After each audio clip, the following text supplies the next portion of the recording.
Recording. So I'm just going to do the intro. All right, what's up, y'all? My name is Ian Edwards, and welcome to the Soccer Comic Rant.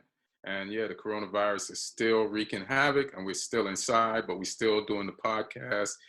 This podcast can be found on YouTube at Ian Edwards or Ian Soccer Comic Rant Edwards. And also, this podcast is on allthingscomedy.com. If you go there, they have a host of other comics doing great podcasts, like Bobby Lee has a podcast there with Santino. There's Bert Kreischer and Bill Burr, some stranger named Bill Burr, Danish and O'Neill, Eddie Pepitone, Date Fails with Kate Quigley. Taylor Tomlinson has a podcast with her girlfriends, Kelsey Cook and Delaney Fisher, Dean Del Rey, Let There Be Talk. You know, there's just so many there. So we got a lot of time on our hands. We're trying to kill it. Go to allthingscomedy.com and check out all their podcasts there. I normally do my sponsor, but the last few podcasts, I haven't been doing it. I feel bad trying to sell shit while, you know, this is going on. So we're not going to do that right now. But we do have a guest, and I've known this guy for a long time, man. His name is Kojo. He's a comic from England. He's a Liverpool fan, and he was just on tour when this all started. So he's going to let us know what's going on in England and what was going on with his career. He's had a lot of things that happened since. But give it up for my homie from Britain's Got Talent. I'm so tempted to say America's Got Talent. From Britain Got Talent fame, my whole boy, Kojo. What up, Kojo? What's happening, E? How you feel, sir? Good, man. Thanks for having me back on the show. No, thanks for doing it. What episode is this, like 5? 5? Yeah. Yeah. I do this once a year. And I didn't do you know what episode this is? I didn't do it all football season. When football ended, that's when I decided to do it again.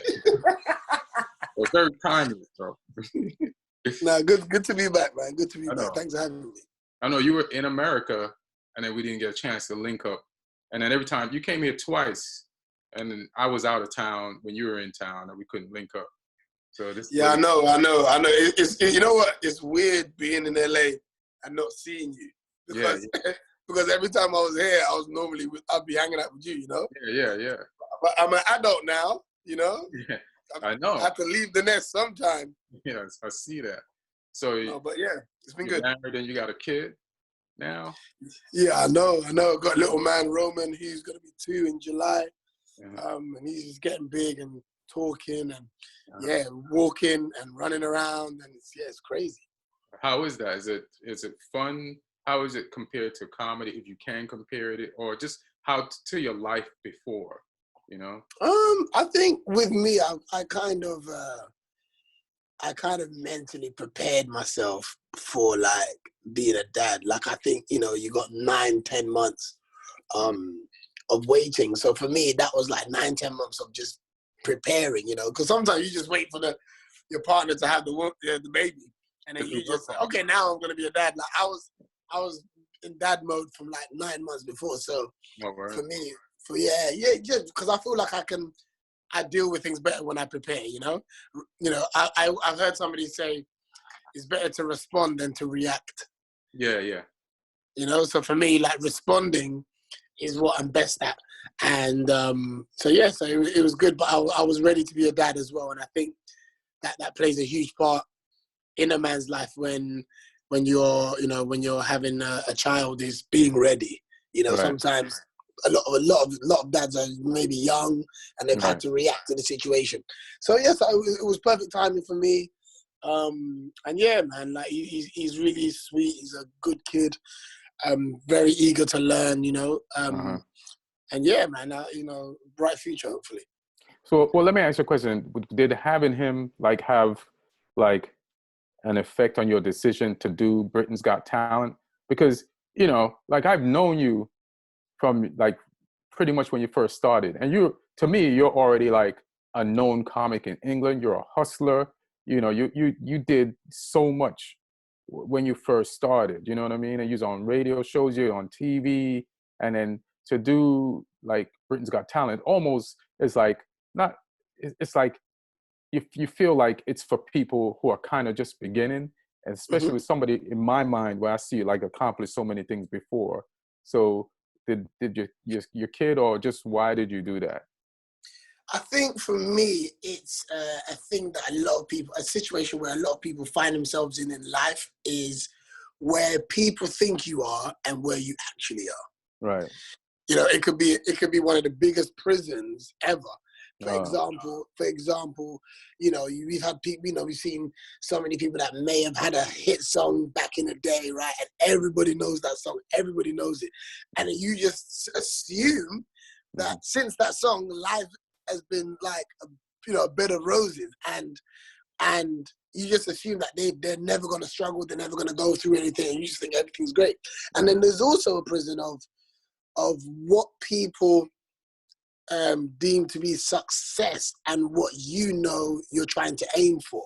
Right. So although I've done radio and TV shows, etc., for me, those were me just scratching the surface of what I believe I'm aiming for. You know, so yes, I'd had 20 years experience in the game, which, you know, when I went on the show, I made very clear. You know, because they approached me to do the show. So for me, them approaching me to do the show gave me another indication that whatever you've done ain't enough. You know what I mean? Like they're saying, we don't know who you are. We've never heard of you. We stumbled across your video on YouTube. You know, like that is another reminder that you ain't there yet. How did that moment feel? That's so hilarious. I mean, for me, I was just like, what the hell are they calling me for? Like, the first thing I thought was, how do I even qualify to do this show, you know? Right. But then I quickly thought, well, look, if they're calling me and they're saying we don't know who you are, maybe now I get to be the new guy with 20 years experience. Right. Do you know what I mean? Like, I can go on there and the whole country is like, wow, and amazed at this guy, but because they don't know me. And again, it's like, that's the problem with the UK. Right. You know, that's the problem with the UK, that someone like myself who has probably an amazing black book compared to the average person in terms of the people that I know, would have to go on a show like this to get the whole country. It's crazy because you know me and you have to do Britain's Got Talent. You know what I'm saying? So that's just crazy. Right? You know me, you know. You would think somebody has my phone number, you know what I'm saying? And I told them your number, and they were still like, "Yeah, well, you still got." It's like, no, you really got to do it now. Yeah. Now you really got to do it. Yeah. But yeah, it was like a lot. The first thing I thought about is like, what are people gonna say? You know, right? What are people gonna say if I go on the show? Like that was my fear. Like you know, everyone was thinking, Britain's Got Talent. Like, Coach, you're bigger than that. I'm not bigger than that. Like, people don't understand. You are talking to the whole country. Middle England. We now have a generation of comedians where if you're not doing stuff on social media, you're dead out here. Right. Facts. Like, even with the stuff that you're doing, it's to you know, get that stuff off the paper now. You know, before we was writers that just wrote down our ideas and they were just on paper. Now we got to come out there. We got to learn how to edit and shoot. And do all of these things and learn new skills because the game's changed, whether people like it or not. And before you would be a live performer that people wanted to see more from in terms of television. So you'd be a live performer and then you may get television. Now you've got to do something that gets them to come to the live show. Right, exactly. You know, the comedy clubs aren't just promoting themselves anymore. They need comedians who can sell tickets. So in order to sell tickets, you've got to do something somewhere else that gets them to even want to come to your live show. So for me, I was kind of, you know, of the opinion that, you know, I'm a live performer. I don't like LOLs. I like to hear my laughs. You know, I like to hear them.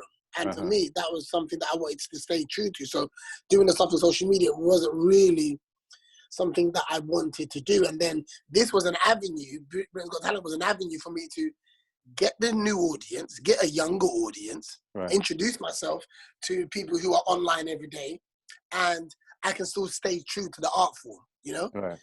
This isn't something that people are going to tell me what jokes I can do, what jokes I can't do. This isn't going to be something where they edit you in a way that makes you look ridiculous. You know what I mean? Like, there was full respect for who I was. And I think the show needed someone like me to get a bit more credibility. Right. Because as big as the show is, it's not taken seriously. Right. You know, it comes across more like a circus, i.e. you're going to have an acrobat, then you're going to have a magician, and then you're going to have somebody who has no talent but just come out for the day trip. Mm-hmm. And then you've got a solid comedian that comes after that. It's like a big gumbo of you know, who's next kind of thing. So for me, back to your question, I think my son played a huge part in it, because I was like, if Kojo was by himself, he ain't doing that show. Mm-hmm. You know what I mean? I know I can make £5 last a month. Like, I've done that struggle. You know what I mean? Like, it's not that deep for me. I'll just wait my turn. But then I was like, if I've got an opportunity to you know, rebrand myself and get to press reset in my career, and then also if I get to put myself in a financial situation that allows people to put me on tour and all the other stuff, then that all is, you know, my son. That all goes to my son. And for me, it's like, I don't want, you know, my dream for him is to be 18 years old, a homeowner, and, you know, £20,000 in the account. And then he will never have an excuse ever in his life. And that's what I want to set him up with. So doing things like this only brings you more income, you know? Right. That's beautiful, man. And then even, I got to be honest, like, even when I saw you doing, like, why is Kojo doing that? But after you did it, like, I get why you did it more. Did you get why I did it because of what happened, though? Or yeah, only because of what happened. But here's the thing. I would have never done it because I have a lot of stupid pride. But the main reason why I wouldn't have done it is because like, so they have like, what is the comedy contest they have out here? Last Comic Standing. I would do Last Comic Standing. Absolutely. But my experiences from comedy contests is that they're never fair. So I don't want to do it if it's not going to be fair, because I don't want to lose to people I shouldn't lose to. I have no problem losing to people I should lose to, but I want to lose to people I shouldn't lose to because they're casting. You know what I'm saying? Yeah. So that's why I wouldn't do it. But you said something very important when you said they did it the right way. They didn't edit, and they were honest, and they were legit. You know what I mean? So I done Last Comic Standing, if you remember, a couple of years ago. In America? Yeah, in America. Yeah, that's when Bill Bellamy was hosting the show, right? And I came out to see you. I was on holiday, and then I ended up doing the show. That's because hilarious. Bill came down and said, you know, they were auditioning people at the Improv on Melrose during the day, but I was just like, I thought I was just doing the show. Right. And then I went down there, I performed, and the woman was like, oh yeah, you're fantastic. Like, we want to fly you to Miami. And then I've got two big suitcases now. And now I'm lugging all this stuff to Miami to go and do like the next round. And then I'm on the show. So basically, if we had a Last Comic Standing, I would never have done Britain's Got Talent. I would have been confident enough to go on a comedy solid show and do that. But we're in the UK, we don't have a Who's Got Jokes. We don't have anything that's set up, an avenue that's set up for comedians to come and compete or express themselves. It's non-existent. So the only opportunity that you have is a variety show like that. But again, I wanted to, you know, step outside of comedy. You know, these are casual fans. These are people who don't, you know, necessarily go to comedy shows. They don't care about comedy circuits and stuff like that. But they saw you on television. That's enough. Right. You made me laugh on television, so I'm coming to see you. Because there's like Preacher Lawson out here. He did America's Got Talent. That's my guy. And he's the homie, and he's doing well on the road now. And he's a funny young dude. So yeah, and like, you know, like yourself. So how far did you get for the people that didn't watch? So I got all the way to the final, and I was top 4. So I came 4th. Oh, dope. In the final. And my goal was to get to the final. What I'd been told is people only remember who got to the final. Okay. They don't remember the semi-final. They don't remember all of that other stuff. The difference with me, though, is that because I got Simon Cowell's golden buzzer. So the golden buzzer. Oh, okay. I saw that. Like for me, that was the win. Right.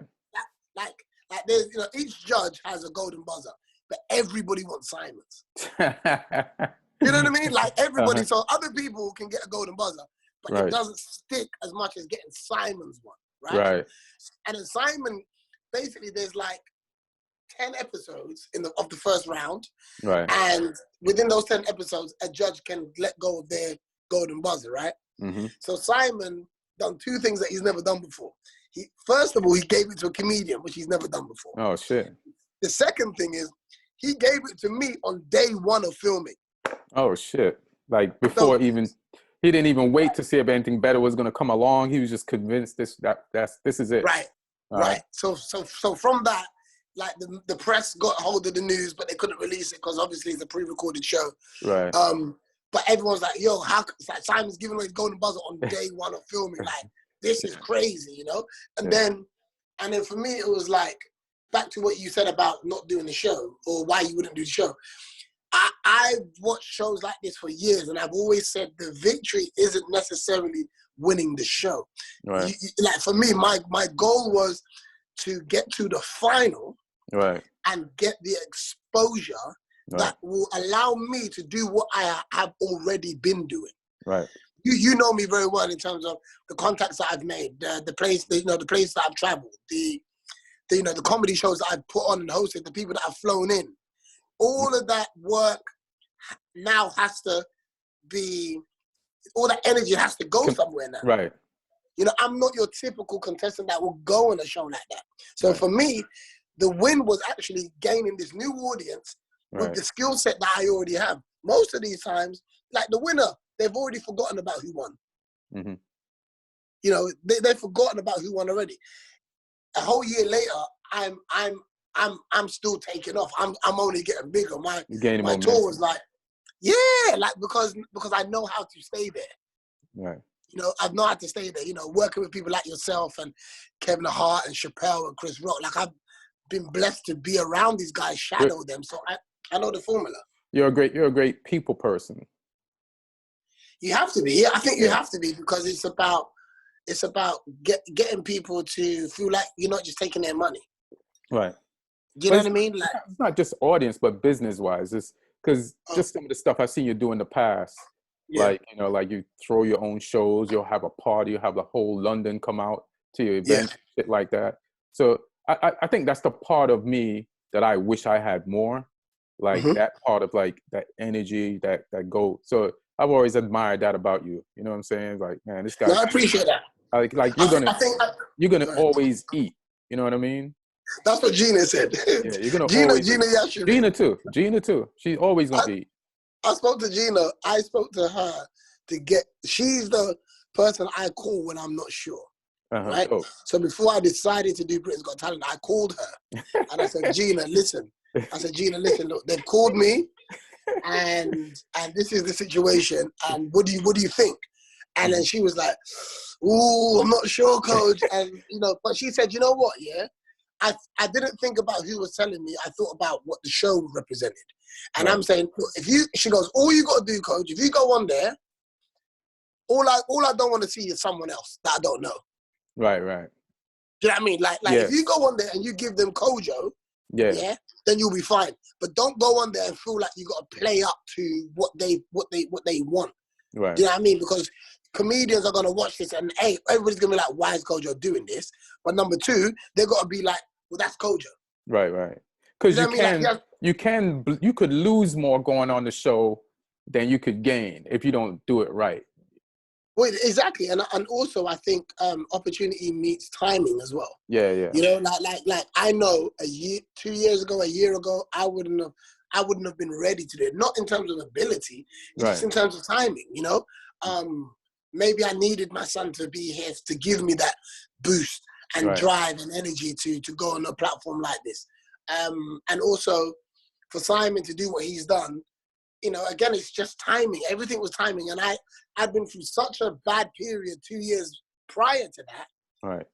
but I still kept the faith. I still was grinding. I was still hustling. I was still, you know, getting out there and doing as much as I could and keeping the faith. And I think faith got repaid. What caused the bad period? Because I think I know what it is. So basically I did a movie. The movie, right? Yeah, I did a movie, and we found an investor who 2 days before we shot the film disappeared. Right. Right. So the money wasn't there. Everything disappeared. Till this day, I've never seen or heard from that guy. Oh, right? shit. And this was like 2014. Right. Yeah, and then, around then, I remember. Yeah, and then so then me and my business partner, who was directing the film, so he directed it, I produced and helped cast the movie, essentially, and I wrote the film. Right. And then we was going back and forth with all these different financial issues, and then I put my money up, all the money that I had, I put up. Yeah, you put all the money you had in there. Yeah, I put up, and then the film comes out, it does what it does. We've borrowed money from people, we've loaned money from people, all this other stuff. And then my business partner literally done all the deals with Netflix and iTunes and all this other stuff and put his name on everything. Oh, shit. Put his name on everything. So I had a movie on Netflix and didn't make a penny. Damn, son. Yeah, and so I was dealing with all of that stuff. And normally, Kojo only knows how to deal with those situations one way, right? And for me, I was like, you know, I'm not even going to go down there. I spoke to my mum about it, and my mum was like, you know what? Just walk away. Right. She goes, walk away, because the size of your loss will be the size of your gain. Right. And at this point, I'd never even, you know, there was no Britain's Got Talent, there was no opportunity, there was nothing. You know, so I had to go through that process. But when I went through that process, I did a lot of reading about people who I admired. I'm an autobiography reader. I don't really read like motivational books and all that. I like to know somebody. Like autobiographies are my self-motivational books. Like to see somebody come from nothing or dig their way out of a hole and become the thing that they are is the motivation to me. Exactly. So I read Kevin's book, and Kevin's book really like gave me some light in a dark room, you know, that I was in. And the day I finished that book, actually, I found out I was going to become a dad. Oh, shit. The day I finished that book. So for me, it was like, yeah, I know Kevin, but I still respect him. And I think when you can know somebody and think, okay, I know the story, or you can respect their journey and go and invest in the knowledge and the information. And that's what I did. And then I read Tiffany Haddish's book. I read Charlemagne's book. I read Taraji P. Henson's book. You know, I just read a whole bunch of like autobiographies, just going through them, and then all of these things just motivated me. And a word that kept on coming up was faith. You know, and being able to know that things are going to be fine with no evidence. Right. And really believing in it. And I feel like, you know, like my mum said, something even bigger than the movie. And all this, like I've made more money than the winner of the show. Dope. I've got a huge commercial out of it that came after the show. You know, I was doing bookings all over the world, you know, traveling, getting like, you know, like money I've never seen in my life, you know, and then crazy. A huge check for like the tour. So yeah, and then we was about, before coronavirus, we was about to announce a whole nother 30 dates. So have you been touring with America's Got Talent, or you've been doing both, your own tour and my own tour? So after the show, they used to, but they don't do a tour for the show anymore. Okay. So for me, it was just my own tour, but this is like 8 months after my moment, you know? Right. So that again reaffirmed to me that I've got a loyal fan base now. I've got people that are willing to wait around. Right. For, you know, them shows, you know, people forget about you 10 months, 12 months, because the show comes back on, which is on now. It started again on Saturday. And people move on, you know, 12 months later. But if you're solid... But they don't forget Simon Cowell's best friend. You know what I mean? Ain't nobody... you know, like Simon Cowell has cursed out so many people. The one person he doesn't curse out, they're going to remember. They're going to remember. For a long time, yeah. Exactly. But also, I think I want to shake that BGT tag. Do you know what I mean? Like, I don't want that to be carried around with me for forever. Like, I kind of want to get back to it. I've got the audience now. Now there's no excuse for me. Now I've got what I've always wanted. The tour was 26 dates, but we managed to do 23 before Corona lockdown started. And what was happening was like just like a dream come true, bro. Like it was like phenomenal. Like what size venues were you doing? Thousands. Damn. Like the smallest show was like, I think like 600. Oh shit, bro. Do you know what I mean? But like thousands sold out every show, and it was just like new audience, you know. Right. And it was mayhem, and I was like, none of my normal audience could even get tickets. And you know what too? Like you say, you've been doing it 20 years. Like you grew up with an audience, but a new audience has been created since you've been doing it. Like so, there's 20-year-olds that are just hearing of you, and they hear you from the show or from their friends who saw the show. So it's the right time to do something like that. You know what I mean? Yeah, absolutely. And the game has changed. The game has changed, yeah, for sure. The game has changed, bro. Yeah.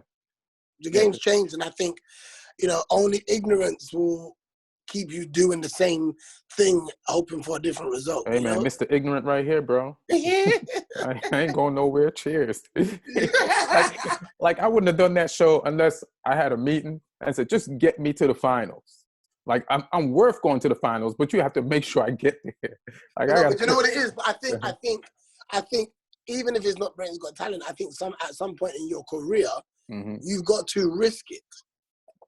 Yeah, I'm always risking it, to be honest. Yeah.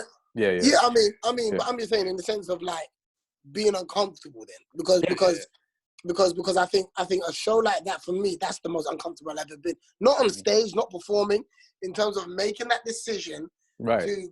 Like, let me tell you, that line between hero and villain was so thin. Yeah. Because if say like I got buzzed off, right, that would have been in front of the whole country. Black Twitter would have had their spell check ready for my ass. Yeah, like, exactly. Yeah. So it wasn't even about getting a golden buzzer for me. But had I not, say like I got buzzed off, like I'm not good. Yeah, like it's one of those make me laugh shows and you failed and you got gonged or some shit. Like that would have been the talk. Then that would have ruined the base that you do have before that. So it's a very risky decision. Plus, how conducive was the place you performed in to comedy? It was like an amazing theater. Oh, okay. It was an amazing theater. And again, like you said, like, my brand of comedy has never sat with just a comedy audience. I've been trained to just do all types of audiences, right? From young people to families to all of that stuff. So I was well seasoned. When you're a seasoned comic, you walk in a room and you know what the weather's like. No one should come to you and say, "Hey, don't swear," or "Hey, don't do this." You know what I mean? Like we walk into rooms all the time and we know what's gonna work. Yeah, we know what not to do. Yeah, you walk in a room, it starts raining. Oh, I got an umbrella. You know what I'm saying? You right. How'd you know that? Oh, yeah. I got the swimsuit underneath for this. It's hot. I know what time it is. I got any outfit you need for this. I got sandals. I didn't know you was gonna have sand, but I got these sandals in my back pocket. Yeah, so it's like all of those things are going in my head, but I felt like I just felt like it was my moment. I just felt like it was my moment. Everything else that I've done, Ian, has been a relationship that I built. So Wild 'N Out with Nick Cannon was a relationship that I built. Touring with Dave and Kevin and Chris, I built those relationships. So when those things happened, they're great and big to a lot of comedians, but not to me. Because I was like, not to downplay those moments, but like I built those relationships as friends. Right. Do you know what I mean? And it's like, you hang out with somebody and then your friend invites you to your birthday. You're not gonna be like, oh my God, like that's your friend. It's your homie, yeah. Right, but this was something that I had to go and earn. Right.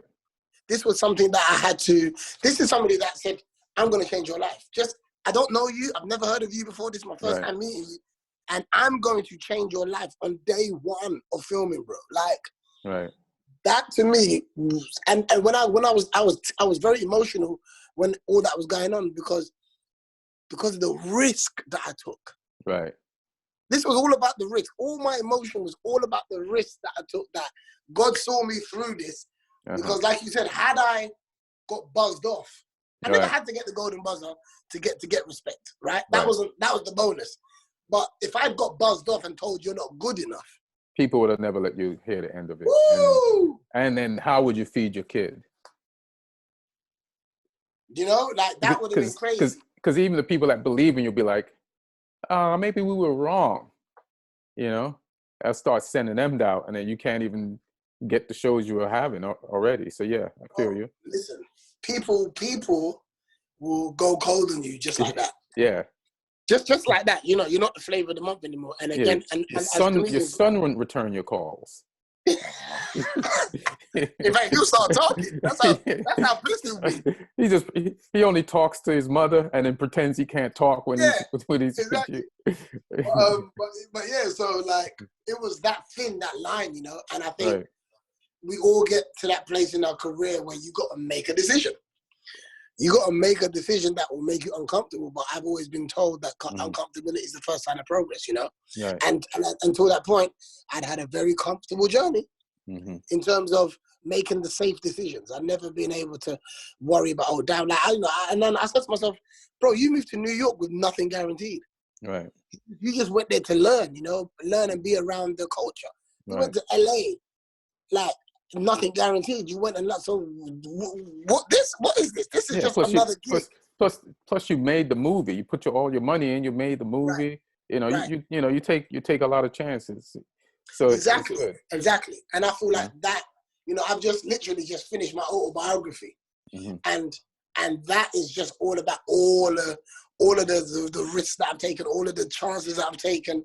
Right. And then one of them finally paid off. And I think that's the message of life. Right. You know, every chance you take isn't going to be the moment. But if you keep going, right, one of them, just by the law of averages, right, one of them will change your life, but you can't stop. Good shit, man. Congrats. For real. I was glad to see it work out for you, and to see you touring and getting your due, and, you know, doing shows, and even to hear you mention some of the names like Gina and just all the people that we came up with, to still be like friends and cool with them and shit like that. It's just dope. And yeah, man, I think it's so important to keep those that have been honest with you in your journey, you know? Yeah, a lot of people don't do that. Well, yeah, Gina, like me and Gina have tussled and gone back and forth for years, but it's a real friendship. Sometimes we'll cuss each other out because because that's what brothers and sisters do. You see what I'm trying to say? But I know her opinion is a real one. Right. It's a real one, and it might not be right all the time, but I know it's coming from a place of challenging your decisions and making sure that when you step forward, you know the pros and the cons, and you're still making that decision for you, you know? Right, exactly. And that's what I get from Jeannie Ashery, you know, and to see what she's doing now out there in LA, you know, like blood, sweat, and tears, man. Blood, sweat, and tears, she's done it. Yeah, she just took over that show with her power and put herself in that position. So it's pretty impressive. Yeah, man. She because she knows her worth. She spent a long time having to do things by herself. Yeah, when people come, she's a hustler too, man. I don't know if it's an African thing. I don't know what the fuck it is. It's an African thing. It's an African thing. Yeah, because we had to make it work, or our parents would have been like, "I told you so." Yeah, exactly. No African kid would have heard their parents say, "I told you so." Exactly.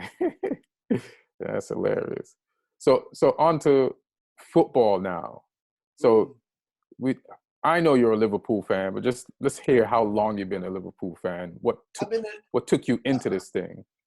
I've been a Liverpool fan since I was 7 years old, and I'm 40 now. So I've been a long time, man. Somebody who I idolized growing up was one of my older cousins called Leslie. And I idolized him. Like, he was like the big brother that I never had, you know. And anything he liked, I liked. So when he supported Liverpool, I was like, yep, that's my team. I didn't even know, I guess, even when I was 7, that Liverpool wasn't down the street, you know? Like, you don't think about all those things when you pick your team as a youngster. You just think, that's the team that we support, and we roll with them. And that's what it was. And I think my first real memory was 1989 when we lost the final game. No, did we draw? No, we lost the final game to Arsenal. Right. When Michael Thomas scored. And I remember that was the first time that I cried over football. Yeah, like that to me is still one of the most dramatic season finales of all time. Like, the fact that all we needed was a draw, and we lost at home as well. Damn. And I mean, we went on to win the following year, but no one talks about that. No one talks about that. And that was actually the last time we won the league. Right. So yeah, it was like a beautiful romance with Liverpool from like 7 years old, really. Yeah, that's dope. And have you enjoyed this Klopp run? And how did you feel last season just coming this close? Because even though you won the Champions League, I spoke to you years ago after you won the Champions League, and like, we want the league. We don't care about the Champions League. Yeah. I mean, for us to, Liverpool have had a lot of small victories. Yeah. Right. Small victories are things like winning every cup apart from the league, being in 3 European finals back to back. Right. Yeah, from the UEFA Cup to the Champions League when we lost to Real Madrid, to coming back again and winning. You know, like Spurs, yeah. Yeah, like those are very, very like consistent. It's consistent habits. Right. You know, even Man City, we got to the final of the Man City in Klopp's first season in the League Cup, and we lost. And you know, he was being touted as the guy who gets all the way there to the finals and always loses, right? But then to see the habit, and that's what it is. He's created a habit at Liverpool of consistency, and it's not just in this season. It's been since he got there. In terms of mindset first, you got to create a habit of mindset first.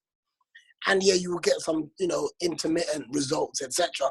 But the mindset was immediate, right, of what he was going to tolerate from his footballers, right. And those who wasn't up to it had to go, you know. And I feel like his energy, he's done what Mourinho did very well, which was take all of the pressure away from the players. Right. He takes it on himself. He owns all of that energy, all of the newspaper talk and all the other stuff. So there's no room to realize that Jordan Henderson's terrible. You know, you don't get to have that conversation because he takes it on board and says, "This is my decision." And now you're going to tell me that Jordan Henderson's world class. But I had this argument with you, like. I thought Jordan Henderson was good back when he was playing with Gerrard, and then I don't remember what you said then, but then he did have a drop off, but now he's back to like that. I think he has. I mean, you know, all this talk about him being player of the year is ridiculous. Yeah, it's ridiculous. Yeah. That's what English people like to do. Okay, they want one of let one of ours win it this year. That's what it is. That's got nothing to do with. There's no game that he's in. There's no 6-month period Jordan Henderson impacted football. Like there's never this. Yes, there is. I watched that the last season Premier in the Champions League against Bayern up in Bayern. He handled them. He was Mr. Midfield. I thought he was one of theirs. Okay, and well, there's a few games. There's a few games when and against Barca. Which is the game I want to ask you about. Like, how about that last year Champions League? Barca come in there. They have a 3-goal lead. Did you watch that game? From where? And how did you fucking feel after that shit? Okay, so I'm going to tell you 100%. I knew he was going to win that game. Get out. I'm telling you, I knew he was going to win. Let me tell you something. If there's any stadium in the world where something like that can happen, we all know it's Anfield. We all know. Anybody who likes football knows if that is going to be overturned by anywhere, it's going to be at Anfield. With Salah on the bench, injured. Who else was injured? Bro. Firmino, yes. Yeah, bro, I'm telling you, when you have Jurgen Klopp on the side. With an Origi, with a Mane and an Origi. Bro, remember the momentum, remember I told you about habit. The habit isn't just with our first 11, it's through the whole club.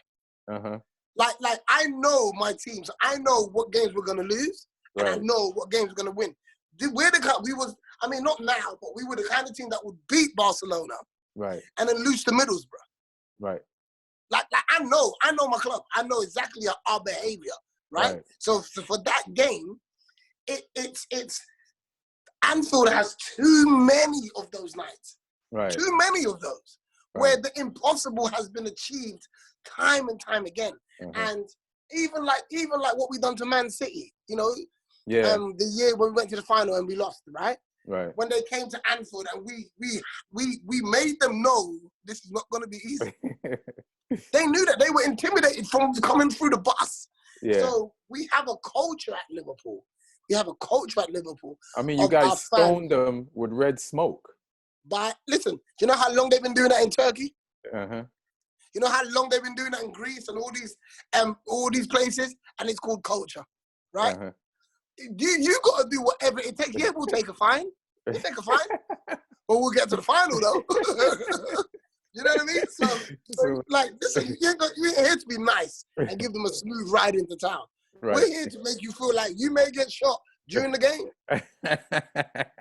You know, like that's the whole point. Like, that's the whole point of intimidation. You go to Red Star Belgrade and go in the changing room. I was speaking to Daniel Sturridge because, you know, he's my boy, right? Yeah. So when they went to Red Star Belgrade, in the changing room, they had written stuff like, your mum, kill your mum and kill all it. And you're sitting there at halftime like, what the hell? And Liverpool lost 3-0 or 4-1 or something that game. It's hilarious. Like, so all of those things have impact. All of those things. And the Turkish have been doing it smoothly for years. Smoothly. They don't care. So for me, that Barcelona game was, when you think, in terms of Liverpool's history, that was just another night to talk about. It wasn't like the night that we're going to talk about forever. It was another night that we're going to talk about, to go with other nights of great European nights at Anfield. So for me, I don't know why, but I was just highly confident that at our patch, yeah, bro. Remember the first game? We was all over them. That was not a 3-0 to Barcelona. Yeah, they scored. They just scored when they scored. They took their chances. They took their chances, yeah. They took their chances. And we didn't take our chances, but we was all over Barcelona in that game. Yeah. So with that and our own fans as well. And also, like, you know, like, I mean, that's a whole other conversation, but we're not, Messi doesn't give us no intimidation no more. That first game, he scored an amazing free kick because of his ability, and he scored another great goal because he's very decisive. But we're not afraid of individuals. You got to have a better team to beat Liverpool. That's it. Like, we don't have a better, I don't think we've got the best individuals, but we've got the best team in the world. And I feel like our team against any team, you got to outrun us. You got to be hungrier than us. You got to do all of that stuff. And I've not seen a team for maybe nearly 2 years that has consistently been as hungry and as determined as us. Do you think you guys can keep that up when you come back? Like, well, let me ask you a question. What do you think they should do with the league? I think two things. I think two things. I think if the league doesn't continue, right, my idea is to crown Liverpool champions anyway, right, because it was undeniably the biggest gap that the league's ever seen, right, for a team that would have won the title. All we had to do was win 2 more games. No question, you would have done that. Yeah, right. So that would, to me, if it was like 1 point, you would have had to just cancel the whole season. Right. And I think that would have been fair and everybody would have understood that. 25-point gap? Right. And you haven't won the season league for 30 years? Yeah. The person who makes that decision to not give Liverpool the title will die in 24 hours. We'll come to their house and we'll throw the same stones that Man City got. Yeah. They go on. In their bedroom, you have the writing. You're gonna die. Yeah. It'll be like the Turkish changing room. Bro, like they would not be able to reveal who made that final decision. they will be gone in 24 hours, literally. So I feel like if the season doesn't continue, I think no one gets relegated, no one comes up. But I would give Leeds and whoever else was going to get promoted, the top 2, I would give them the money that they would have got if they came to the Premier League. Oh, yeah. Do you understand what I'm trying to say? As a token, because it's no one's fault what's happened. It's just the world and life. But football clubs need money. And that's the difference between survival and not surviving. And I don't see why they would have been the team that would have got promoted and lost out on all that money. So I think if nothing moves, keep everybody in the league as they are, but give those teams that would have got promoted the money that they would have got had they come up. Right. That way, the worst thing you can say is, damn, we didn't get promoted to the Premier League, but at least financially we got some money. Yeah, we got the prize, you know? What do you think about the people who are like, well, this is what I've been hearing, that Liverpool fans are overbearing and they're hated. So people just don't want you guys to get the title because they've heard so much from you before you've even won the title. They don't want to hear it when you do. So the Liverpool fans are being kind of obnoxious. But I feel like everybody hates whatever fans of whatever team is on top. Those people, I was those people to Man United for years. Right. A hater. That's what they call him, a hater. I was a hater. Any sign of Man United continuing to dominate pissed me off. Right. So I will talk any shit, even if it didn't make sense. I will make that shit up to make myself feel better. But the fact of the matter is, we have to, as a club, get used to that again. Because Liverpool was the most hated club in England because we won everything time and time again and dominating for 20 years. So it's just what comes with the territory. Mayweather quit boxing years ago. They're still cussing him out. Right. He ain't lost to nobody. And they still come for the guy. So it's what comes with greatness. It comes with the territory.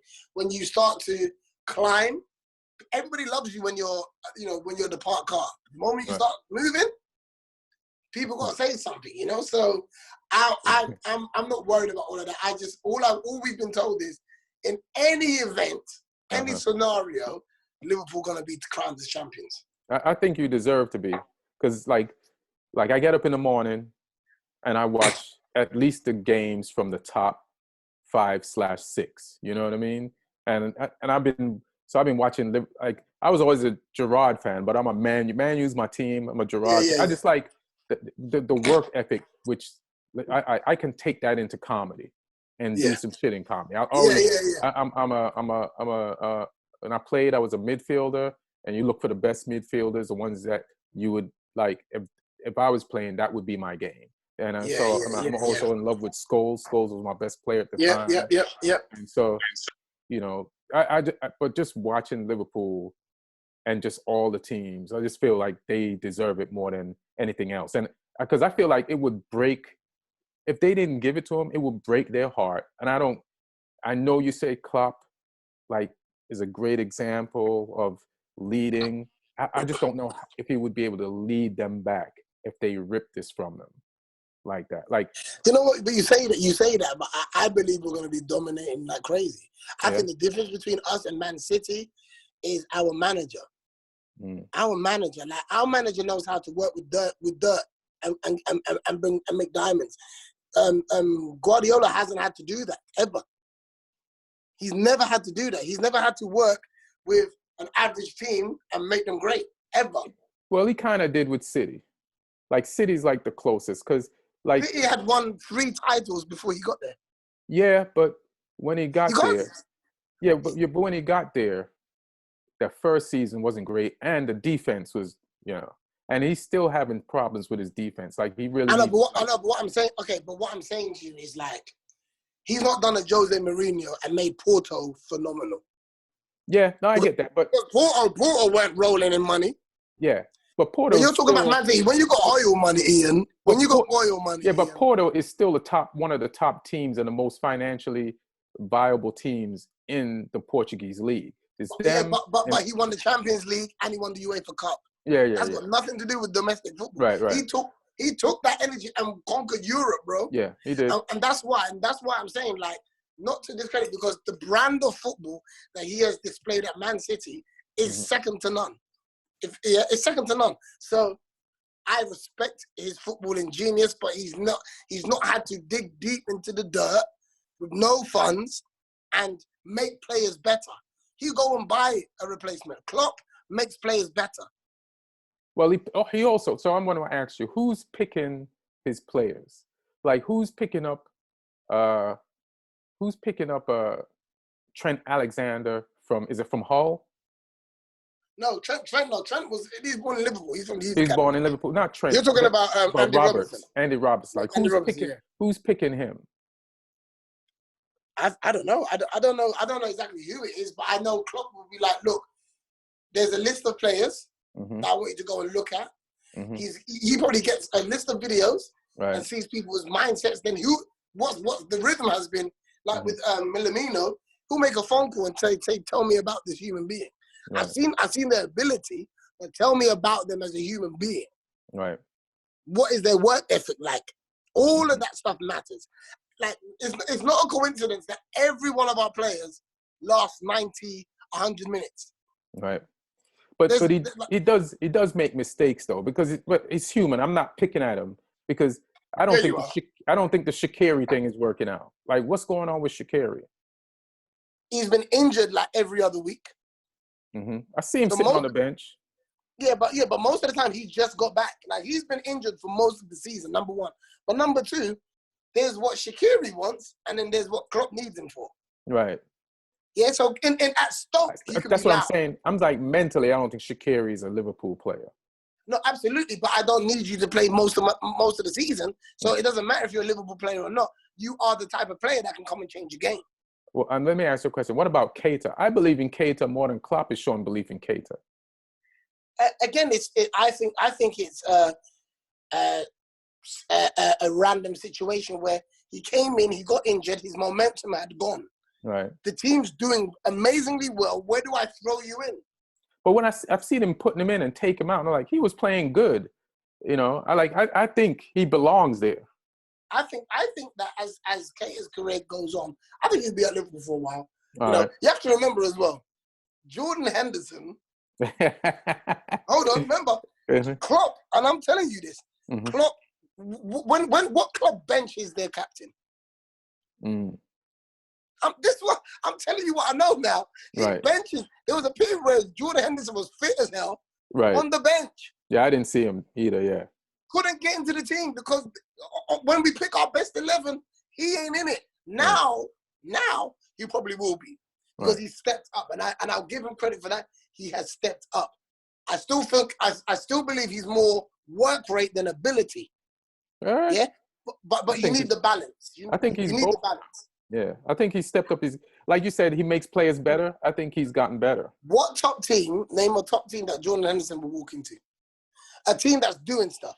So don't say Man United. Oh, Jesus Christ, that's disrespectful. But all right, I'm gonna. No, but I'm just saying, like right now, Arsenal, Man United aren't. No, I think he could start for City because they have to drop. What's the name of their center midfielder who's now playing in defense? Fernandinho. He could play where Fernandinho's playing. That's on Man City. That's a legit team. I feel like maybe even Real Madrid. You know, I feel like like if he went to Barcelona, where they have old ass. You know this is being recorded. Yeah, if he went to Barcelona, how old is Busquets? Bro, listen, bro.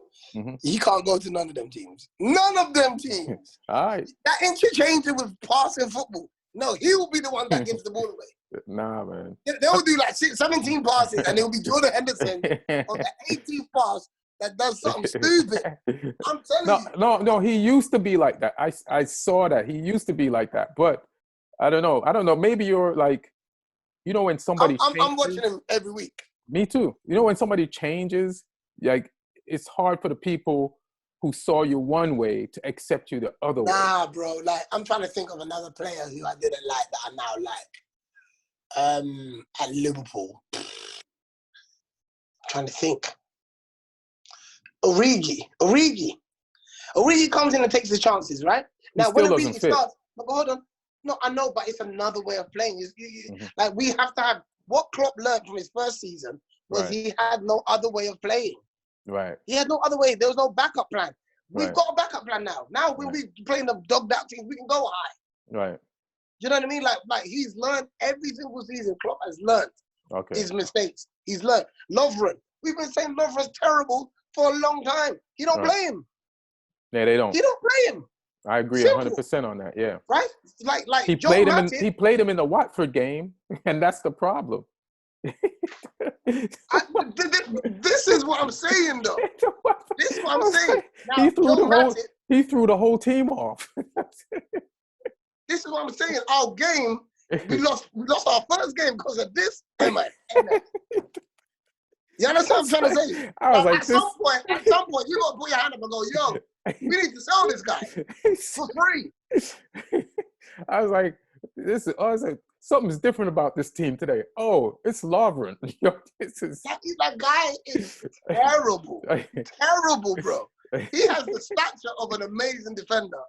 But it's all about him and Skirtle. Their concentration level is terrible. It's like a game is 90 minutes. They would lapse in concentration. That's what they do. And at the level we're at now, that's why Joe Gomez coming back and taking over. You know, Joe Matip, he came in. All of a sudden, his form's picked up. Yeah, I believe in Matip. I believe in Gomez. But this is what I'm trying to say. But like our pairing is Gomez and Van Dijk. But because Joe Matip was on fire, you couldn't drop him. Yeah, you couldn't drop him. Yeah. And Klopp is very loyal to form. Right. He won't drop you. Yeah, he won't drop you because someone else is coming back in. If you're the guy, you stay in there and do otherwise. Until you do a Lovren and never play for us again. And what do you feel like? Sturridge is your boy, right? So what was we see that we see that Klopp was right to get rid of Benteke because he's probably scored 3 goals since he left Liverpool. But Sturridge was a part of that. On and off the field. On or off the field, yeah. He probably hasn't even had sex with a woman, scored with a woman. At all. He's and I feel bad for the guy. He got dirty sheets too. Not even a naked woman standing in front of him telling him to come in her direction as he scored with. And then Martin just came on, so we'll get to Martin. You see him? Hey! But let me just ask you this. Yeah. I got pride. I got a gift from Martin. Just let you know. Oh, nice. There you go. Kiss the badge. Kiss the badge, Martin. Kiss royalty, Martin. It's about to happen. Well, listen, you almost won the title. You almost did. Hey, if they ain't canceling Christmas, they're not going to cancel my team winning. That's hilarious. You have a point there. So here's the question. So Sturridge, why didn't he fit into the Klopp plan? Work rate. And also, all them injuries took its toll. And Sturridge lost his pace. And every time he came on, he wasn't willing to do the running. Yeah, he didn't look like he fit in the team. You know what it is? Sturridge, ability-wise. Listen, when Sturridge was with Suarez that season when they were firing, loads of running. So he was perfectly made for Klopp's team. Jurgen Klopp said he was his starter when he came. Right. He said that. He had to change Bobby Firmino. Firmino wasn't a striker for us. He was on the left. Right. Yeah, he played on the wing. So he was never like a centre guy. Klopp brought him into the middle and had to dig out that because Sturridge had lost his legs. Period. Right. And every time Sturridge came on, the team moved differently. He wasn't doing the running. I could see that. And at some point, you got to say, well, you clearly know how we play, and you're choosing not to do the work. Right. So, yes, you will score a goal, and yes, you are probably the best striker that the club's seen in a long time outside of Luis Suarez. Right. But, but this is about work rate. Even Suarez. Oh, if Suarez was there with Klopp, right. Woo! And the team that we have, mate, it would. But again, a player goes, a new manager comes in, all those things happen. But Sturridge for me, he hadn't. I think he fell out of love with football as well. Oh, for real? Where is he now? So he moved. So he let his contract run out. Then he moved to Trabzonspor in Turkey. Oh yeah. And then recently they had to cut that short before Corona cancelled everything. Yeah. They cut it short because he got accused of gambling. Oh shit! Yeah. Fixing scores and stuff. What? And they said that he's coming to that he was supposed to come to the MLS in July. I've heard a rumor that he was supposed to sign with an MLS team in July 1st. Yeah, I mean, I spoke to him recently. He loves America. Right. He loves America. So that's like a match made in heaven. His girlfriend's from LA. Like that's kind of where he wants, you know, he likes the lifestyle and all of that stuff, you know? Right. And I think at this point in your career, remember, he's not old. How old is he now? Sturridge is like 29, maybe? 29. Yeah. Like, think about all the stuff that he's done and he's only 29, bro. Right. Like it's sad to kind of talk about it like that. But again, you know, he's at a stage now where he just wants lifestyle. He's not hungry for stuff. He's won Premier Leagues. He's won Champions Leagues. He's won. His CV's crazy. So he's not out here trying to prove I'm the best striker anymore. He's given up hope on England. Damn. You know what I mean? So it's like, now go and be happy, I guess. And him going to Turkey allowed him to be happy again because he was doing really well at Trabzonspor. But then they cancelled his contract by mutual agreement. Because he got banned. That's what it was. He got banned for 7 months. Mm-hmm. So technically they would have had to still pay him. But he told them, you know what? You don't need to pay me. Like, this is my situation. That's a gentleman thing to do. After. Yeah, and then he was just like, yeah. But I think ultimately he just, for a man to say you don't have to pay me no more, you don't want to play. Yeah. I'll tell you this though, because Trabzonspor, I had a couple of people I know very, very well who used to play for Trabzonspor, and they told me stories about this club. Like, geographically, it's in Asia. It's the Asian part of Turkey. Oh wow. Yeah, it's the Asian part of Turkey, and they said there is absolutely nothing to do. So it was a nightmare after a month or two. All they can do is just play football, and there's absolutely nothing else to do. That's crazy. Yeah, see, and when you come from where he's come from, those things are going to affect you. Yeah. But when you don't have family with you and all the other stuff. And also, he probably want to start having family and kids and all of that stuff. Oh, he doesn't have none of that? No. Yeah. It always surprises me how young, like, players get married and start families. It's so, it's so crazy to me. So but they're encouraged to. They're encouraged to, though. It feels like Ferguson, it.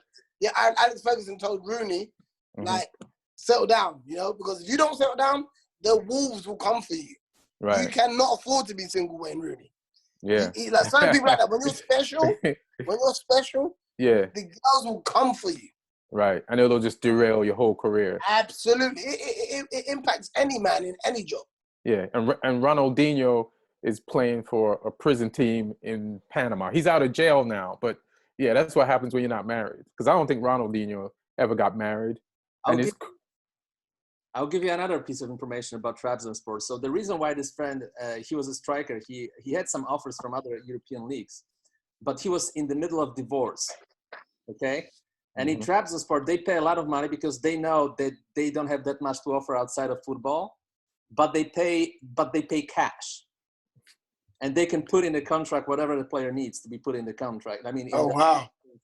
So he was basically cheating his wife out of the divorce settlement. Oh shit! By joining Trabzonspor, where he was paid, straight cash. Oh, that was hilarious. Don't tell us your friend's name. No, I won't. Or else his wife will be getting a bump in her. Because she does listen to. She does listen to the podcast. I mean, obviously she has bad taste. You know what I'm saying? She's going. Now that's interesting. That is, but a lot of my friends but the only thing is sometimes in Turkey they don't pay you as well. Yep. Hilarious. Yeah, they don't pay you as well. So a lot of people have cancelled their contracts. Didn't Yaya Toure go to Turkey and then cancel his contract straight away? Podolski also, I think, he's there now. Podolski's there now, but a lot of players. Yeah, they'll just not pay you. Yeah. A lot of players. And then they'll say, see you next week. If they weren't paying. And in some clubs, in Turkey and Russia, it's also from another friend, that his first month of the contract, he's like, how do I get paid? Where the money hits my account? And then someone just came to his hotel and brought a bag full of cash. That was his monthly. That's funny. That's funny. That's like working with a black comedy promoter. It's like, who's when paying? They feed you but don't pay you. Yeah. So they cover your payment with hospitality. Yeah. Turkey's like a black comedy show. So you both watched the Champions League. Martin's a Spurs guy, and you're a Liverpool guy. Did you know you was going to win that final? I think it was like a subdued final because it was all about Liverpool. It was all about Liverpool. Like, I mean, it became about Tottenham too when they did what they did to Ajax, you know. Right. But other than that, like the whole journey was about Liverpool. So it was just this big anticlimax. Even as I felt like even Spurs were sort of like spectators in the final to what was going on with Liverpool, not winning the league and then trying to kind of cover it by winning the Champions League. Did it feel good? No. No. It didn't feel good. It didn't feel good. Like I didn't feel like, yeah, you want it. Like I didn't. There was nothing in me that cared. It was more to save face. And I think how we won is exactly how Liverpool fans feel. Let's just get it over and done with. Damn. It was a let's get it over and done with rather than, yo, man, we've got to win. Like it wasn't even like that. It was no motivation there from the players and us after missing out on the league by a point, bro. Yeah. How was that? And you have to remember to mentally go and win the Champions League after that. And remember that's like 3 weeks after the season as well. Yeah. So everyone's on holiday, all that upside, everyone's gone. And now you got to still train and all that. It's just a lot. It was a lot. And I feel like the club, from the fans to the players, was more like, look, let's just go and get this over and done with. And I think that was a good opportunity for Tottenham to play us because they could have seized the opportunity because we was not there. Damn. That would have been crazy if you guys had lost that, though. Yeah, it would have. Yeah, I felt like Liverpool are a huge favorite of this particular game. It's for a couple of reasons. First of all, you know, when Pochettino was still the manager of the Spurs, Liverpool were historically a very bad fit. You know, for the way we played, they were historically, even if we had those, you know, almost championship seasons, Liverpool are usually were snatching points from us. You know, they were very bad. They were a very bad team to play. It's a bad matchup for Spurs. Very bad matchup. You know, like we couldn't handle certain things. You know, they knew how to play us. And then obviously when Liverpool was at the top of their peak, and we already started losing, we started showing signs of weaknesses in the months prior to that game. And both games against Ajax, I think we won only because the Ajax team was so young and inexperienced, and they just didn't know how to handle the lead. So we outsmarted them. They were better on the field, but we outsmarted them. But we kind of deserved to beat them. You know, we're already. That was already the downfall of the Pochettino era. We already started losing a lot of games. I think if Tottenham had won the Champions League, it would have painted over cracks. Oh yeah, absolutely. Do you know what I mean? It would have painted over cracks that were evidently there. You know, and maybe I don't know. And again, like you know, how Levy is with money. That Champions League money may not have gone back into the team. So, Kojo, what do you think of Spurs firing Pochettino this season? And what are the cracks you see in Spurs? Man, genuinely, my like, if I wasn't a Liverpool fan, being a Londoner, I believe I would have supported Spurs. Right. And so I have I always have a soft spot for Spurs because I just love the club's history and the type of football that they've played. They haven't always been like the best team, but the way they play football from Glenn Hoddle and those kind of people, like they play football, you know, the football that I like. Ozzy dealers. Yeah, like they play the football that I like. So for me, I think with Spurs, man, it's they're no longer like they're a solid top 4 team now. Right. Do you know what I mean? But it's that who's going to get them from that, because it's a huge gap. It's a very huge gap between second and first. Yep. Liverpool have been second on numerous occasions. Right. Yeah, and then gone like 7th. Right. It's that simple. So it takes an amazing effort to come second, but to get across the line, you've got to do something phenomenal, and it takes a lot of rhythm of getting close, but you got to stay close because a lot of teams they put all their energy and come second, and then you see them in 8th and 9th and all the other stuff, and that's the Premier League. So for me with Spurs, who's the guy that's going to take them to another level? It's not a managerial issue; it's the chairman issue. And now I don't know how much money they're going to have to spend with this new stadium. I think the stadium is really holding them back. Well, I mean, but you say that, but ask Arsenal fans if they give a shit about the stadium now. Right, exactly.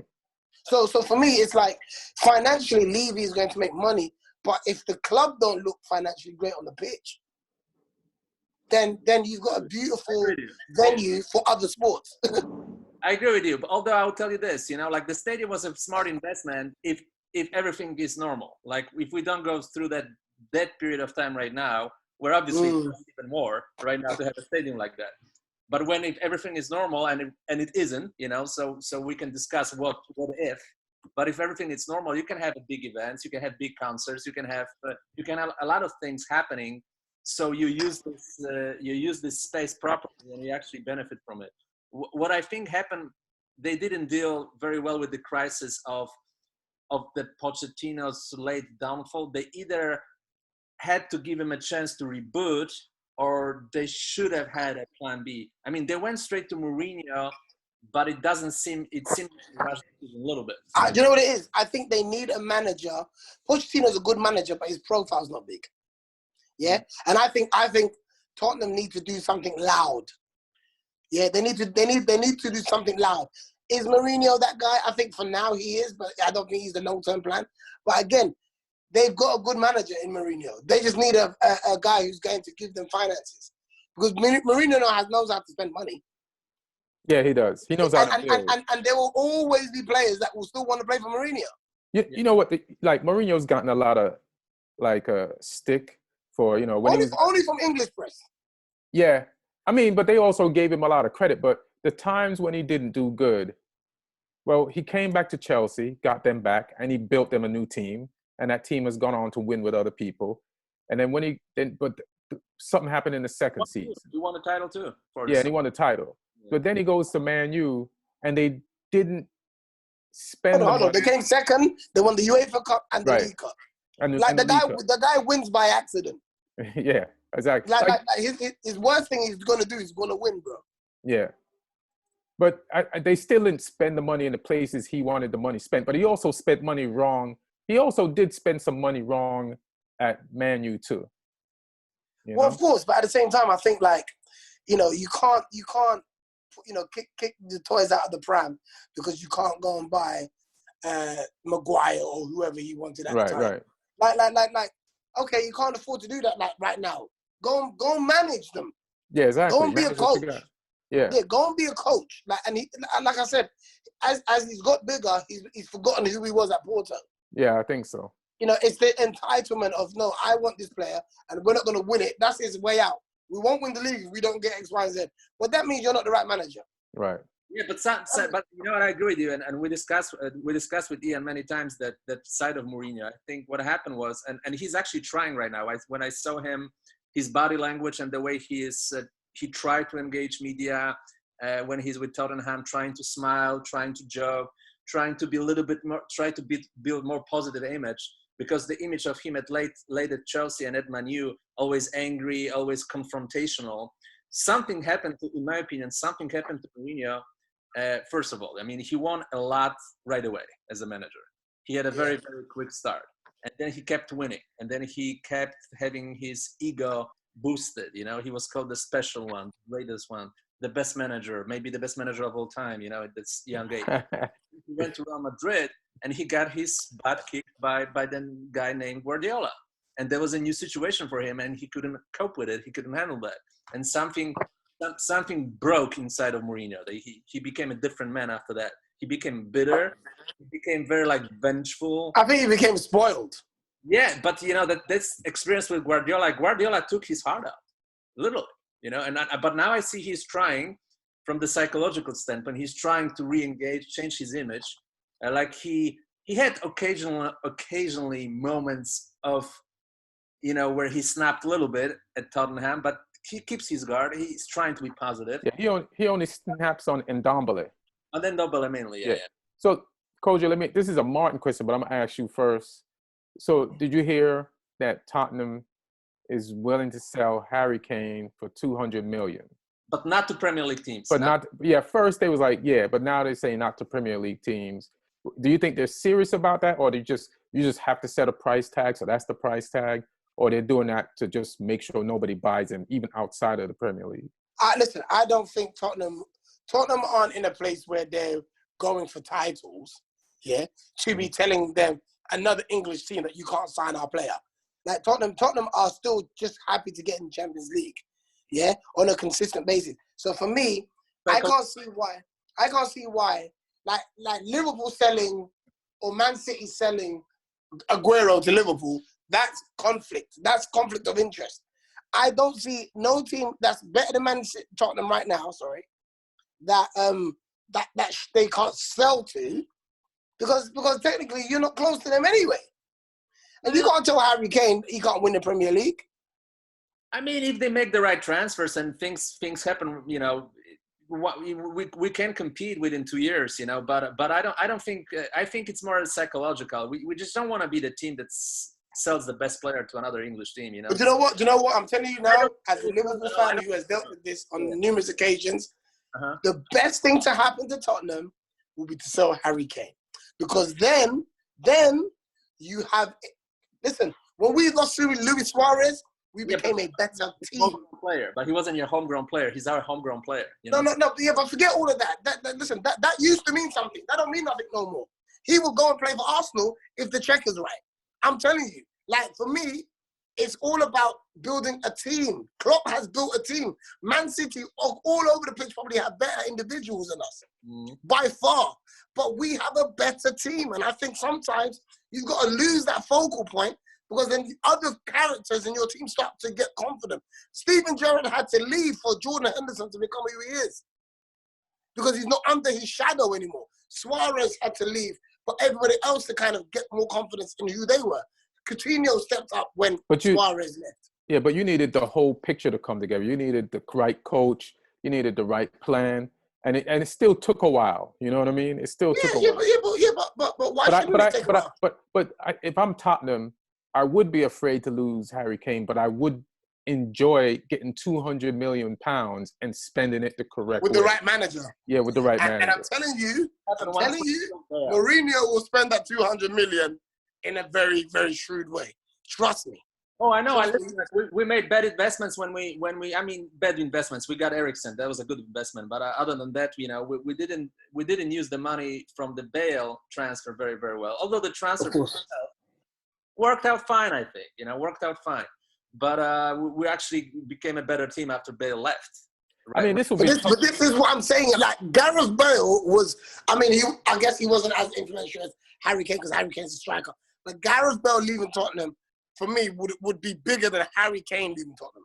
But here's the thing. Like, if they never sold Modric and they kept Bale, where would Spurs have been? You know what I mean? And then Kane comes along. I know, but the thing is, it's like Liverpool, though. When we sold Fernando Torres, imagine if he stayed, and then we got Suarez as well. Like, and Alonso and Mascherano. Like, every team has a shoulda, woulda, coulda situation. Every team does that. But when you sold Torres, you should have, though. He lost it. You ripped off Chelsea. Yeah, but to be fair, at the time it didn't feel like that. Because for us, he was just having a blip, and the Liverpool team he was playing with was terrible, terrible. So for me, I feel like, just having gone through this with Liverpool on numerous occasions, the last person that I was hurt that left Liverpool was Torres. I wasn't mad when Suarez left. He earned his right to leave. He came and gave us some good years, and then he moved on. Fine. Like, there's no player now that Liverpool could lose that I'll be like, oh, damn, because I know the club moves on. The club will always move on. And Tottenham need to not worry about Harry Kane going, because it's inevitable. Players move on. And I just feel like you just need stability. You've got one of the best stadiums, if not the best stadium in the Premier League. Go and build a team. Now, they have to make sure they have the right manager to do that first before I feel comfortable if I was Martin selling Harry Kane. Yeah, I was okay with Eriksen leaving, you know, and he was the second most important player on the team for years. But Eriksen might have been good at Tottenham. Difficult. But he's had no impact in the Premier League. When's the last time he had impact in the Premier League? What team's scared of Eriksen? Eriksen was important, especially when we finished second twice. So he was a very, very important player. But I'll tell you this, you know, it's much easier to replace a guy like Eriksen than a guy like Harry Kane. I mean, there's very few center forwards in the world that can make a huge difference. Like the football has changed. It's more interpositional football. But still, but look at Liverpool. Mane scores goals. Salah scores goals. Bobby Firmino don't score that many goals. We don't. You still have two of the best. Listen, it's funny the way you look at Liverpool. Like people look at people look at Spurs, they look at Harry Kane. He's a focal point. He's their main goal scorer. Yeah. Right? But it's funny, you look at Salah and you look at Mane, you don't see them as individuals the way you look at Kane, and they score just as much. No, I know, but they score because. But it's like having two Kanes. No, but they score. No, but this is what I'm trying to say to you. Like the way Tottenham play, like look at Tottenham play when Harry Kane ain't there. They play dynamic football. The football's quicker. The football is very, very quicker than when Harry Kane's there. But they're lacking goals. Yeah. Because they're missing the person that gels them. Harry Kane would if Harry Kane was at Liverpool, we would not play how we're playing. I'm telling you. I know. So my point is, Tottenham want to play like how Liverpool play. The way they try, the ball transitions, but it gets there and then it becomes 4-4-2. Alan Shearer, kick it over the top. So what I'm saying is, they need that player that gels with the. Son is one of the best players in the league, the Premier League. Lucas Moura is a phenomenal footballer. I love Lucas Moura. They need somebody in the middle of them that's as fluid as them. Harry Kane is too much of a focal point. And that's what sometimes you see Bobby Firmino on the left and right. They're interchangeable. The proportions on the team kind of got this balance. You know, we had this player who was a glue guy and was very underappreciated. And I think since he left, Dembele. I think I loved him at first. I loved him. He left. There was a huge gap after he left. I loved him too, but then I was like, is he really doing anything? Like he's doing so I was like, I remember asking you this question. Like, Dembele is good, but is he really? Is he one of those players? Because he looks good. On this particular team, he was helping, connecting formations. He was like the engine of the whole thing. You know. Yeah, those people that quietly get on with it. Yeah. The same way you're talking about Henderson and stuff, right?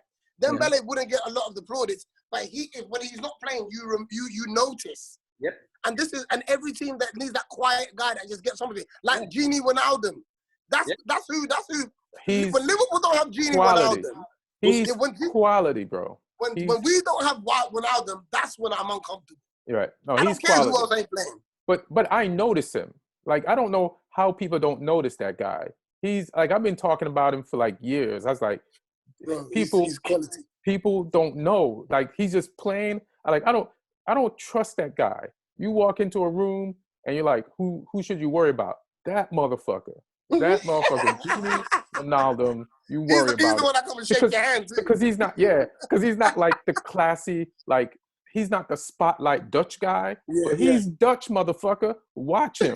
You know what I'm saying? I don't trust that son of a bitch. And you seen him play for Holland. Yeah. He's scoring hat tricks and all kinds of shit. Yeah. And then when Klopp is ready to, like, all right, we need some goals, go forward, the motherfucker scores. He goes back to his Newcastle days. Is that where they got him from? Yeah. Yeah. He just goes. And that's why Jordan Henderson don't start in my team. Not in my best 11. Not Fabinho, Wijnaldum, and Naby Keita when he's on fire. That's the team we played against Man United. And I think the last time we beat you, that's the team we played against Man United, and I saw my dream come true. I just wanted those three to play at the same time, and I was like, this is our best 11. It was, Jordan Henderson was on the bench. Well, you didn't play against our best, so good. So ain't nobody worry about what you guys turn up with. I'm just talking about my team. I am. And a midfield that is stuck to power, pace, and goals, bro. What do you think about Man U now that we got Fernandes and just I don't know how long Pogba's going to be there, but just that midfield with Pogba there. You know what it is? What you hope for is that it's not another situation like we just spoke about where Now you got Fernandes, Pogba goes. Do you know what I mean? Like, yeah, I know. Because I think those two can build something. But to be honest, he is a poison in the club, and the club is always bigger than the individual. And I don't know who wants him. I'm not afraid to lose him. Yeah, but you don't know. I don't know what club would want him apart from maybe Juventus, where they would just go because he's got a relationship with them. But he can't go to Real Madrid with that bullshit because them fans will get on his ass. He can't go to Barcelona with that bullshit because they'll get on his ass too. So he can only go to somewhere like a Juventus and get away and hide. He hides in quality team. I'm not saying he's not a good player. He's not great to me. Yeah. He's not great to me. He's in a phenomenal French team. But he's the engine of that team. I don't believe so. I think Kante is the engine of that team. Nah, like if you watch, like I watched all the French World Cup. I watch every game of the World Cup. And it's like the goals, he's creating them. Like, you know, against Australia when they couldn't crack Australia. All them players respect him for everything that's nothing to do with football. Everything that's nothing to do with football. That's why social media. Tell me something I don't know. Yeah. Yeah, he's got. I'm just saying, like I'm watching him, and I don't see somebody I should be afraid of. Right.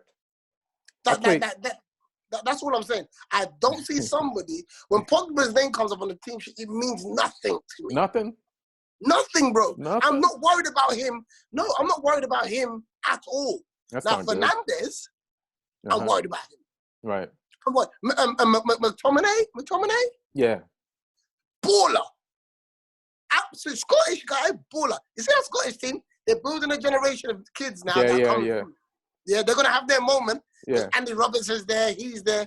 I'm telling you, that McTominay guy, he is a footballer. Is McGinn from Villa Scottish? Who? Is McGinn from Villa Scottish? Ain't nobody watching no Aston Villa. No, you know McGinn? Tierney is. He was injured a lot. He's a good player. The one who came from... He's Scottish?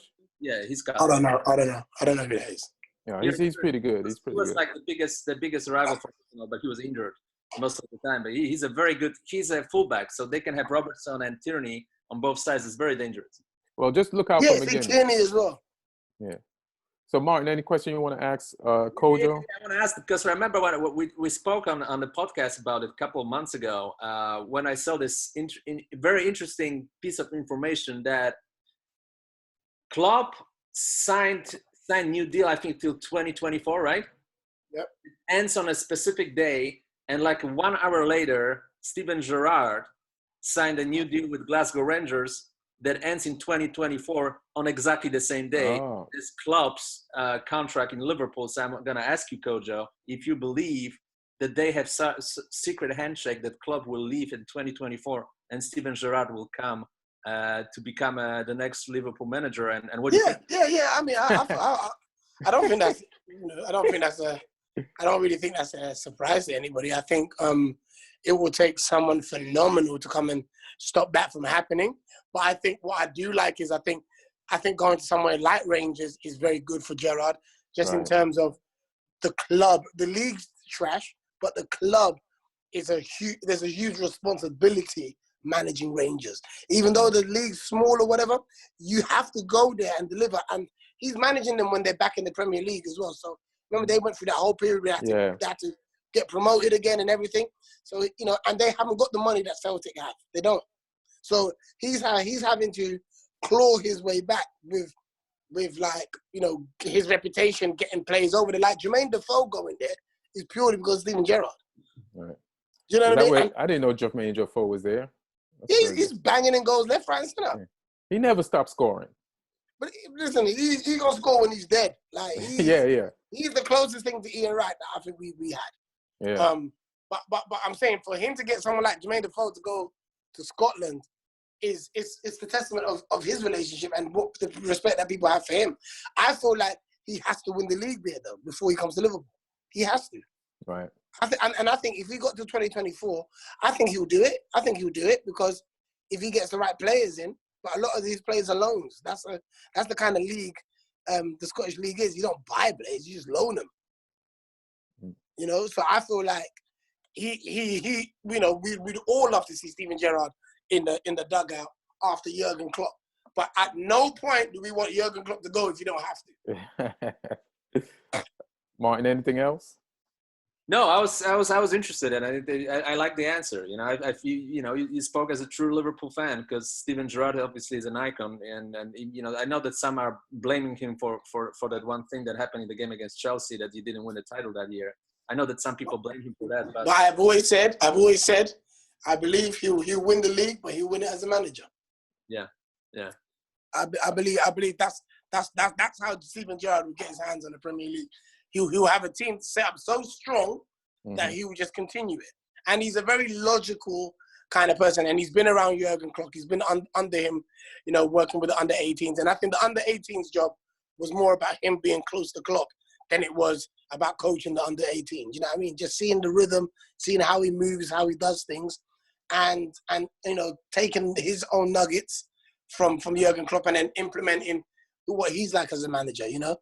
I just hope you know, one person who I can't stand now that he's a pundit is Jamie Carragher.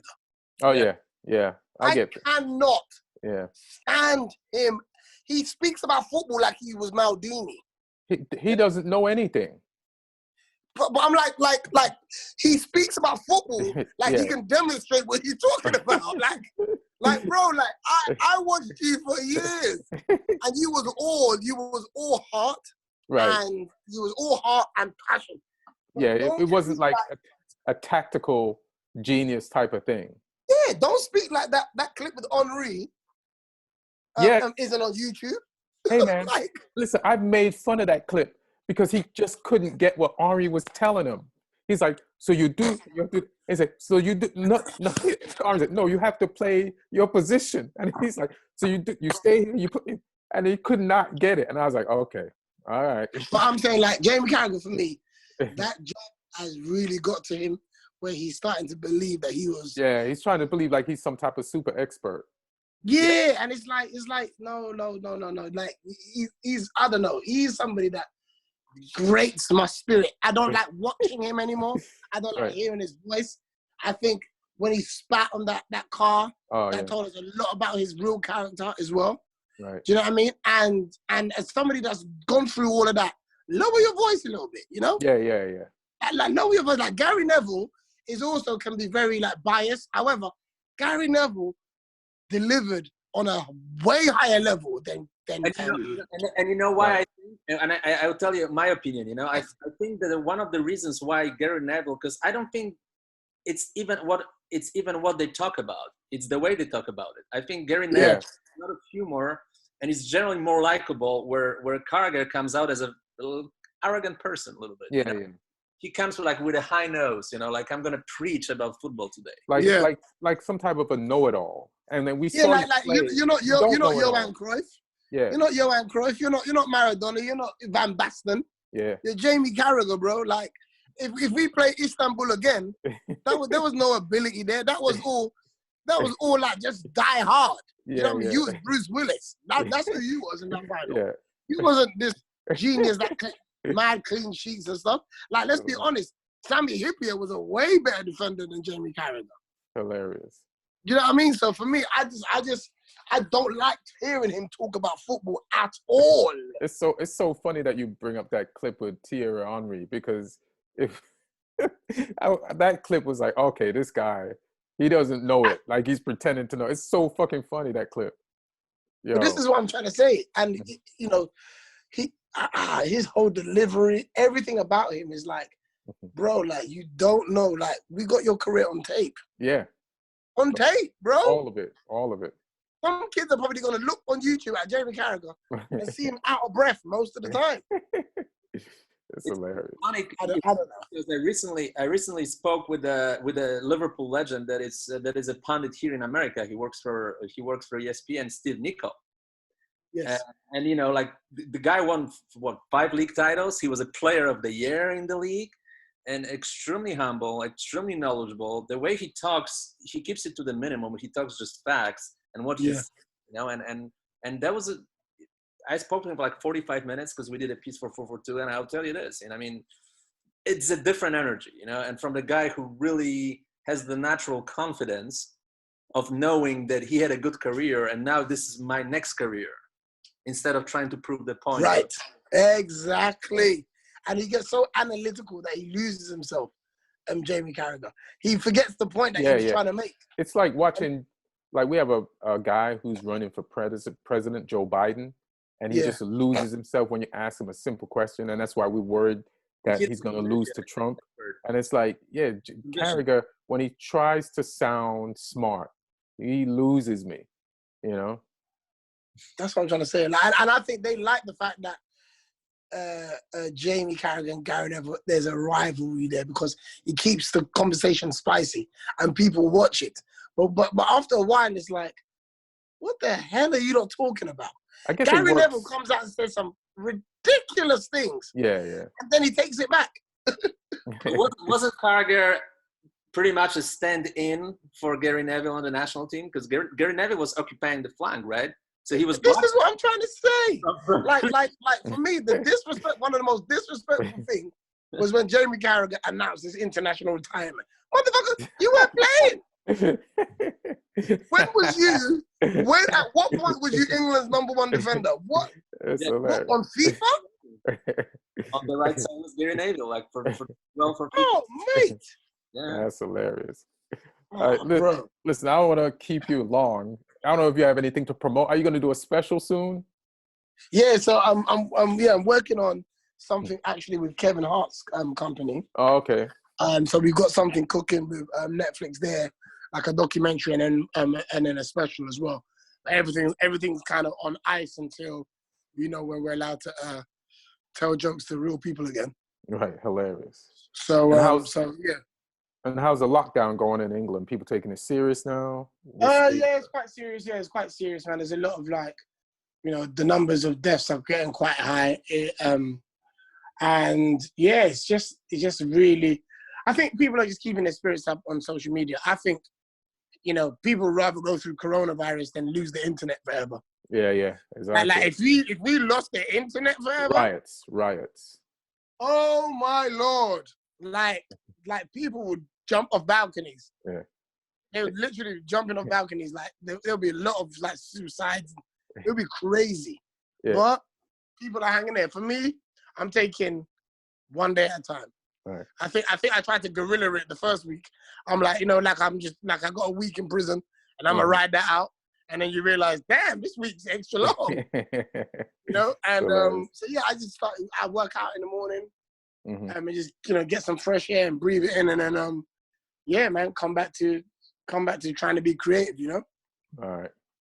Well, you've done great, man. I hope this thing continues to keep this momentum going. I know you will when this is over. I just I don't know what's going to happen or how it's going to happen. I just hope the world and just everybody's just in a better place and had time to think about shit and let's seize this as an opportunity to make all this shit better. I think divorces are going to be high. Yeah, divorces are going to... People are going to realize who they married in this period. Divorces are going to be high, and a lot of mistresses are breaking up with the husband. Because you know how many, cheating husbands can't message their mistress now? Yeah. And they can't see them at work. So it's like mistresses are gonna have to get a real man now. You gotta get their own man. Yeah, they can't share them no more. So it's both. Yeah, exactly. Ain't no side chick getting no love out here. Boy. This is a rough one for this quarantine. Is rough for side chicks. I sympathize for them. They gonna pay their own bills. Yeah. It's hilarious. It's a good thing Cash App and PayPal came out right before. Oh man. Hey, Martin, any questions you want to ask Kojo before you get out? Yeah, I mean, I'll share something with you, which is outside of sports. One thing about sports, I've spoke to a lot of different people about where do we get our society back and, back to normal. What will be the steps in different jobs and careers? And unfortunately, sports is probably at the very end of the list that we can sort of green light sooner rather than later. Some people say they're not going to be soccer games until the end of the year, because obviously it's a huge amount of people you put in the stadium next to each other.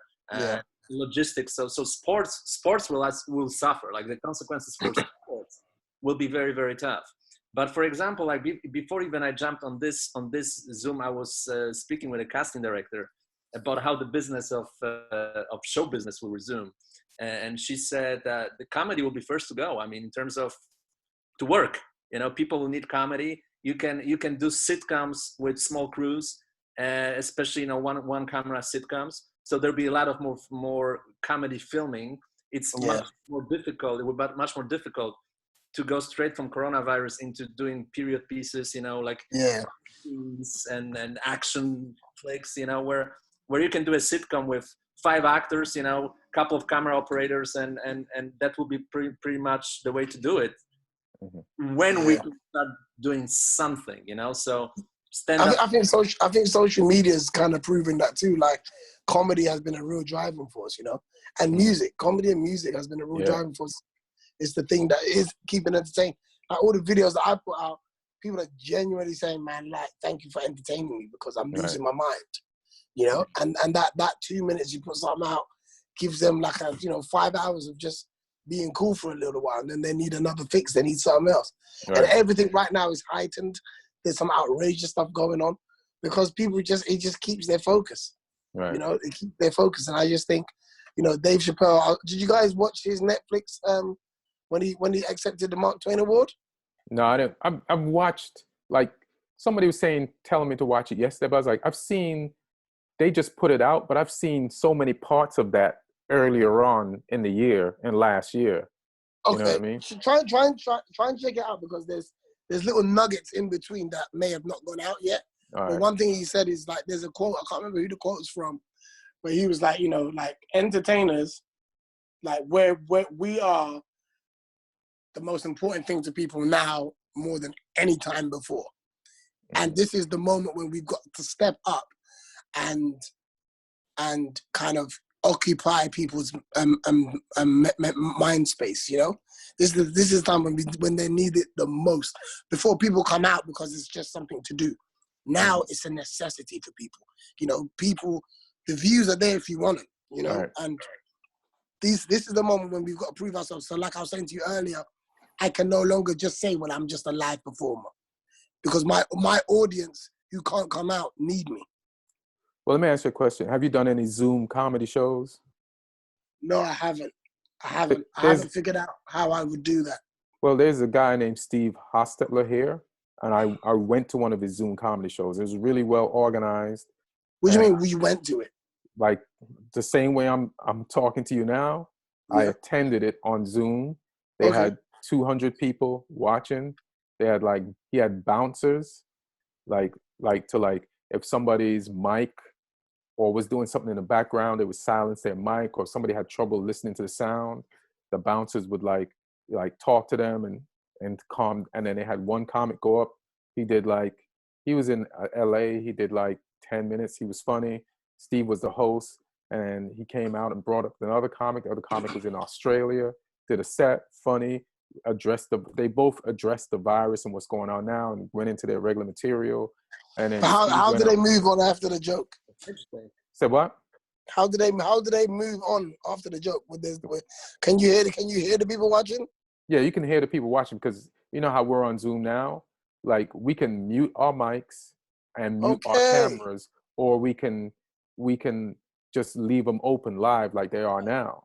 So it's like some people muted, but a lot of them, like at least 100, left their cameras. And did they charge? They charged. It was either charge or donation. So everybody paid like $5 to $15, and he did 3 shows that day, and 200 people per show. And it was pretty amazing.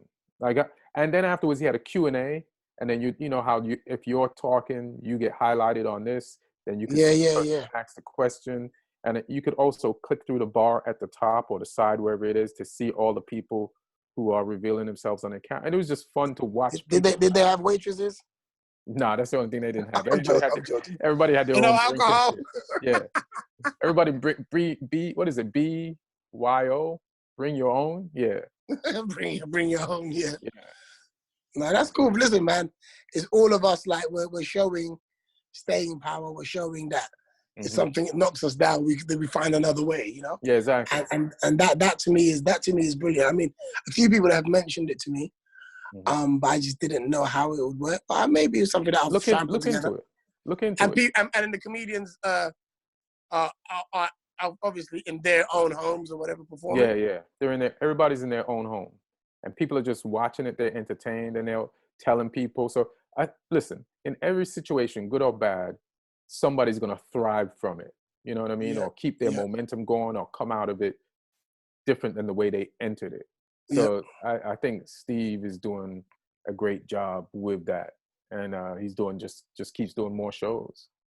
But he's always been a hustler too. A lot of fitness people are doing the same thing. Yeah, they're doing the same thing, like getting people to work out with them, and then they pay. They pay, and then you send them a link.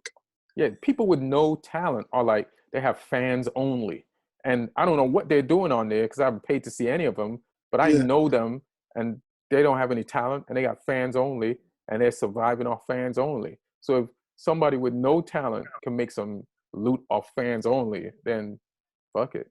Like I'm down. Yeah, I was thinking about having like a debate show. Yeah, like a debate show, where you and me and some people just get together and talk about certain things, and then you just charge people. They pay online, and then like on an Eventbrite or whatever. Yeah, and then you just send everybody that's paid the link at the same time. Yeah, you can do that.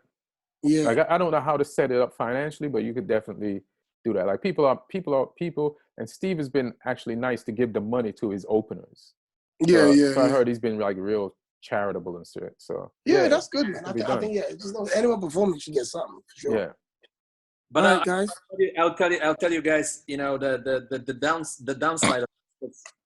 Last 2 weeks I decided I'm not gonna watch news. I'm just gonna watch, go through all the TV shows, and I do a lot of, either Zoom or FaceTime or this and this and this, and I was actually feeling pretty fine.